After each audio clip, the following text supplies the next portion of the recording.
Avant de plonger dans cette histoire incroyable, pensez à vous abonner à la chaîne et à activer la cloche. Ici, chaque récit a quelque chose à dire, et vous ne voudrez pas en manquer un seul.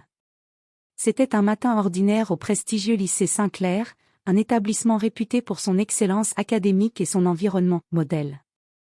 Les couloirs sentaient la craie fraîche et le café des professeurs. Les élèves, vêtus d'un uniforme impeccable, s'installaient dans leurs classes respectives.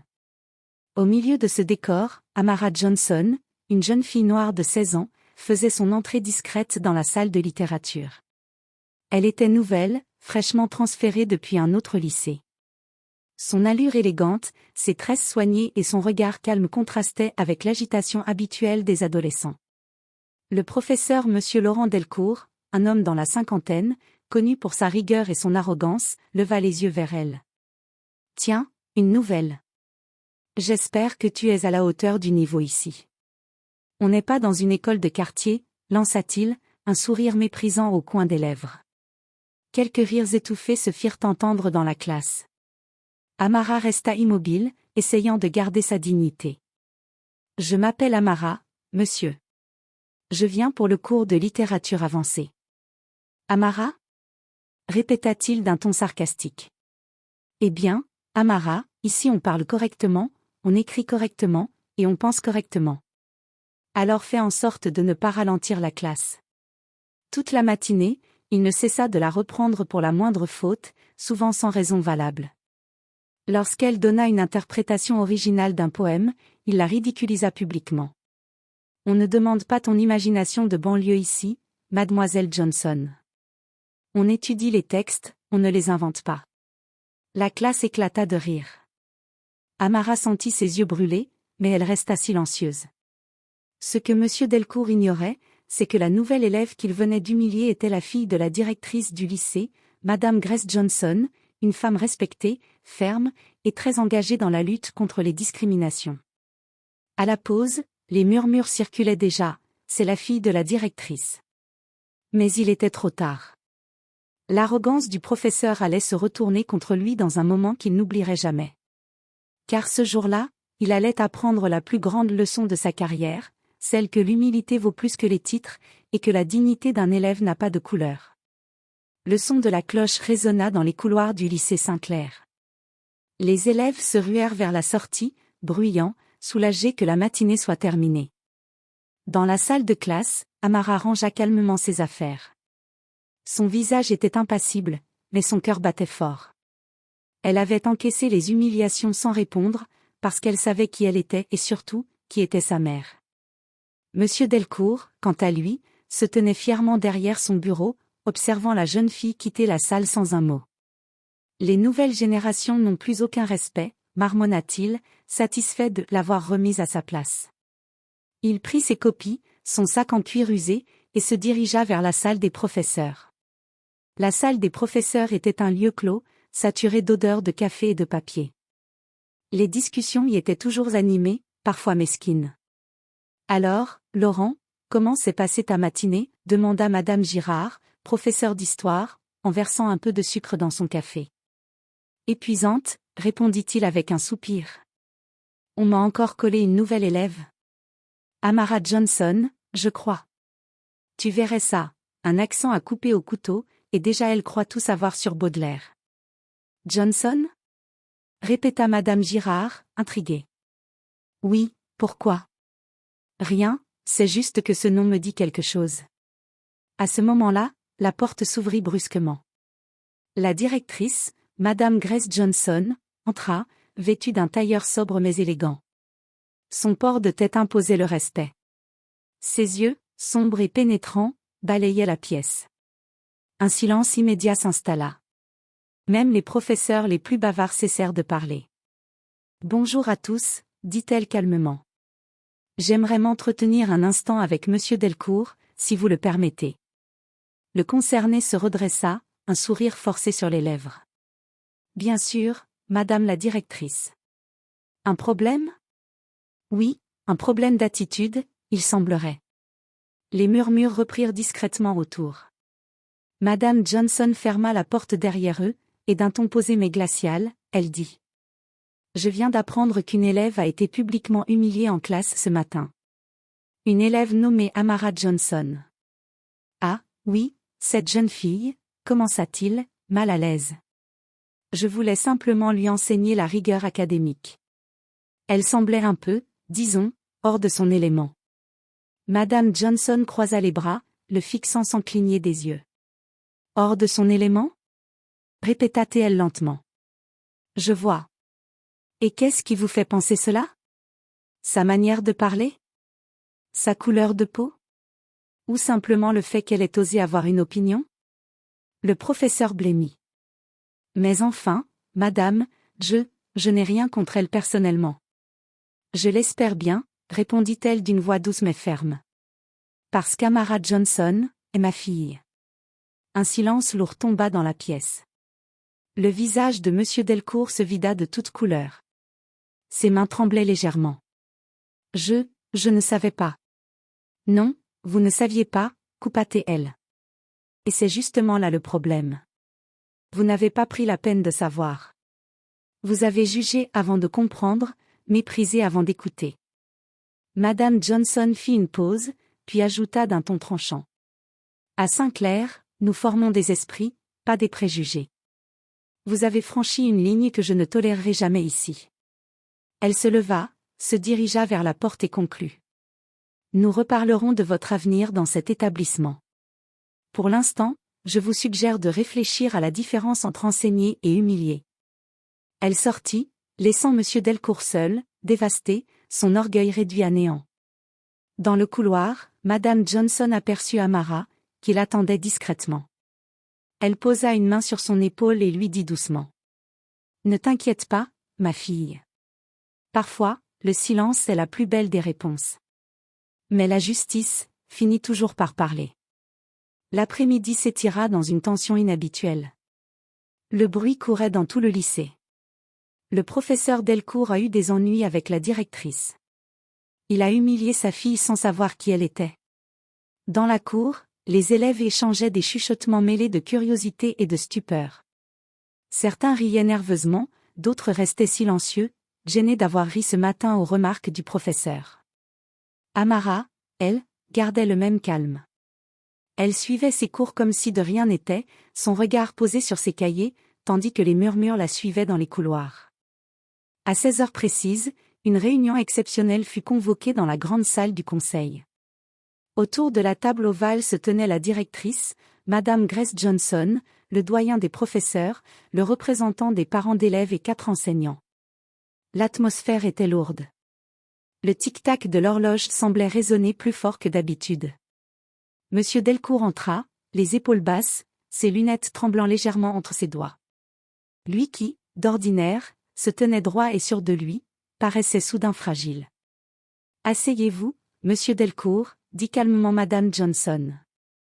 Nous devons discuter des événements survenus ce matin. Madame la directrice, balbutia-t-il, je reconnais que mes propos ont pu sembler maladroits. Mais je vous assure que je n'avais aucune intention de blesser votre fille. Je voulais simplement lui inculquer la rigueur. Le doyen, Monsieur Rivière, intervint. Laurent, nous avons tous entendu des choses. Les élèves ont rapporté que tu l'as ridiculisée à plusieurs reprises devant la classe. Ce n'est pas de la rigueur, c'est de l'humiliation.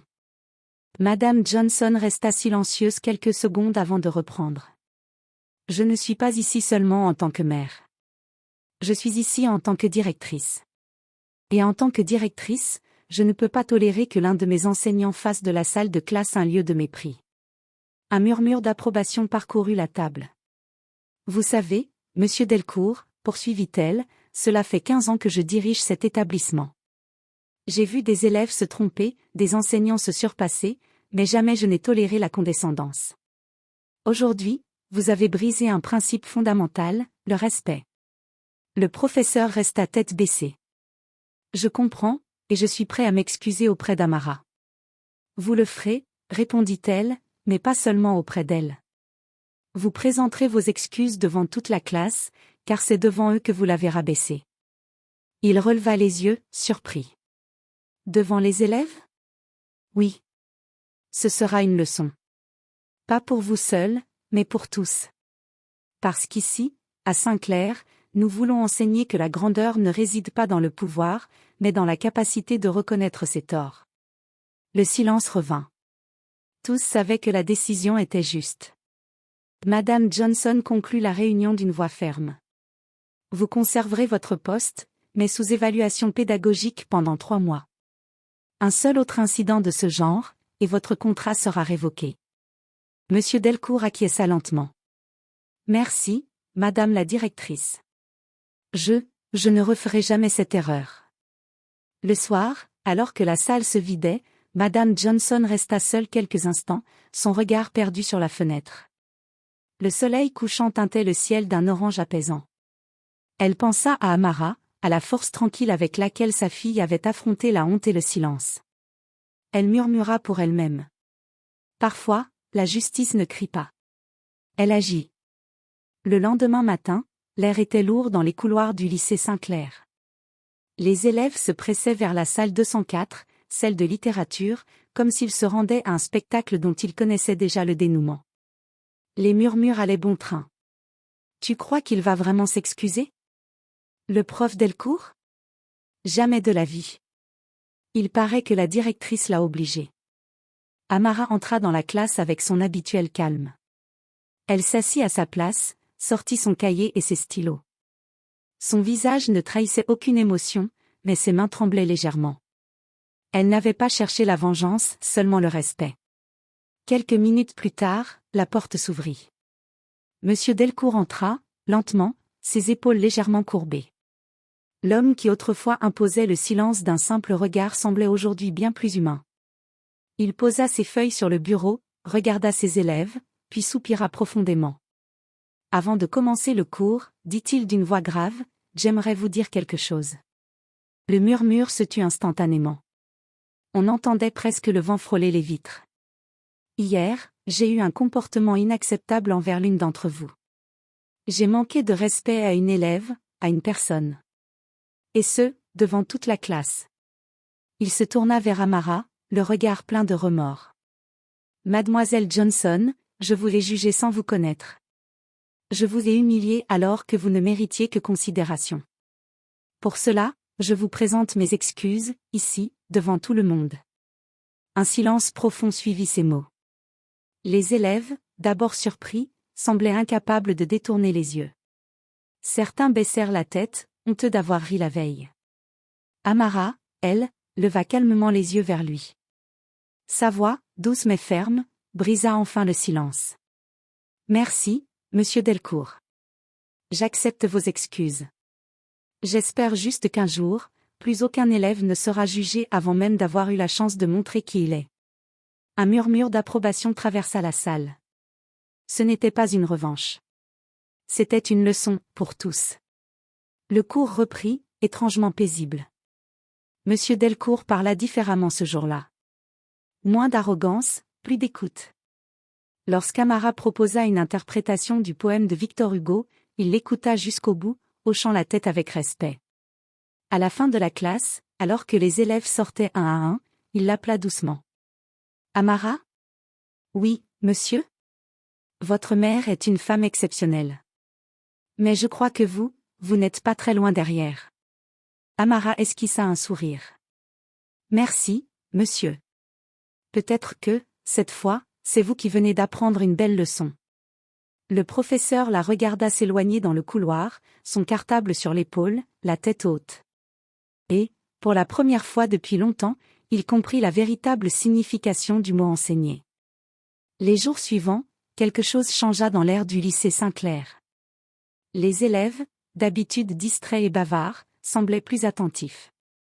Les professeurs, eux, plus prudents dans leurs paroles. Ce qui s'était passé entre Monsieur Delcourt et Amara avait laissé une trace, silencieuse, mais profonde. Amara, sans jamais en parler, était devenue un symbole.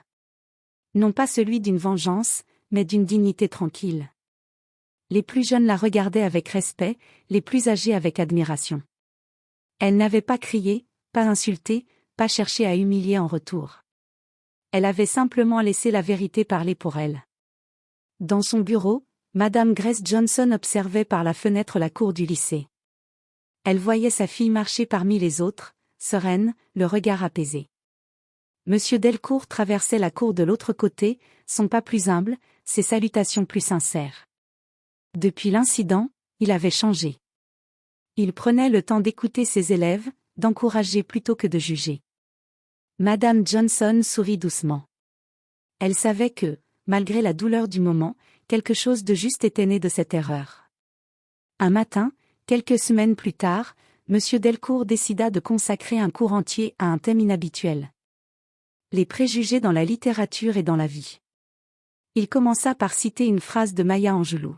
« J'ai appris que les gens oublieront ce que vous avez dit, oublieront ce que vous avez fait, mais n'oublieront jamais ce que vous leur avez fait ressentir. » Puis il demanda à ses élèves. « Qui parmi vous a déjà été jugé avant même d'avoir été compris ?»